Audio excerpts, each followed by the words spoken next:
شیخ محترم یہ جو آج کل جادو جنات والے معاملات ہیں تو اس ذکر کا پڑھنا اس حوالے سے بھی مفید ہوتا ہے؟ میں کہتا ہوں کہ جادو جنات کا دروازہ ہمیشہ کے لیے اگر کوئی بند کرنا چاہتا ہے نا جی، چونکہ پیغام اپنے ناظرین کے لیے ہمیشہ خیر ہی لے کر آتا ہے، میں یہ سمجھتا ہوں کہ جو بندہ اپنے گھر میں اور اپنی ذات میں ہمیشہ کے لیے جادو جنات کا دروازہ بند رکھنا چاہتا ہے، وہ 24 گھنٹوں میں 100 دفعہ لا الہ الا اللہ وحدہ لا شریک لہ لہ الملک ولہ الحمد وہو علی کل شیء قدیر پڑھ لے، جب تک زندہ رہے گا انشاءاللہ اللہ تعالیٰ شیطانی قصر اور جادو جنات سے محفوظ فرما دے گا۔ سبحان اللہ، سبحان اللہ۔ اس سلسلے میں بہت ساری روایات ہیں، 2-3 میں آپ کو سنا دیتا ہوں۔ آپ نے اجارہ اللہ من الشیطان، یہ کلمہ پڑھ کر بندہ شیطان سے اللہ کی پناہ میں آ جاتا ہے۔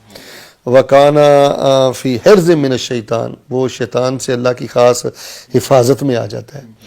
ایک میں ہے كُنَّا لَهُ حِجَابًا مِّنَ الشَّيْطَانِ او کما قال، یہ پردہ لٹک جاتا ہے شیطان اور بندے کے درمیان، شیطان وہ پردہ پھاڑ کر بندے کی طرف نہیں آ سکتا، یہ سمجھ لیں کہ پردہ لٹک گیا۔ ایک آپ نے فرمایا کہ وَكُنَّا لَهُ مَصْلَحَةً مِّنْ أَوَّلِ النَّهَارِ إِلَىٰ آخِرِهِ، صبح سے لے کے رات تک یہ ایک ہتھیار ہے بندے کی ہاتھ، جب وہ بندہ پڑھتا ہے تو سمجھ لیں اس کے ہاتھ میں ایک ہتھیار ہے جسے دیکھ کے شیطان ڈرتا رہتا ہے۔ سبحان اللہ۔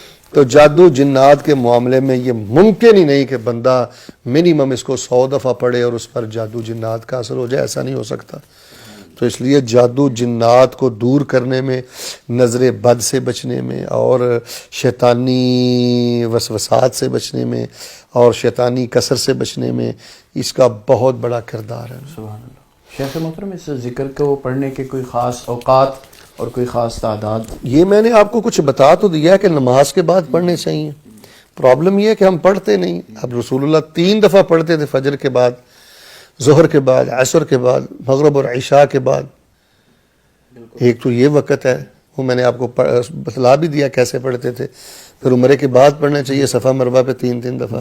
پھر آپ سفر میں بھی جب آپ کی گاڑی بالخصوص کسی چڑھائی پہ چڑھے، ٹیلے پہ جائے، بلندی کی طرف ہو، تو آپ یہ ذکر پڑھیں لا الہ الا اللہ۔ ایک تو یہ ہے پڑھنے کی جگہ یا مواقع، باقی یہ ہے کہ آپ صبح و شام اس کو 10 دفعہ بھی پڑھیں، ٹھیک ہے؟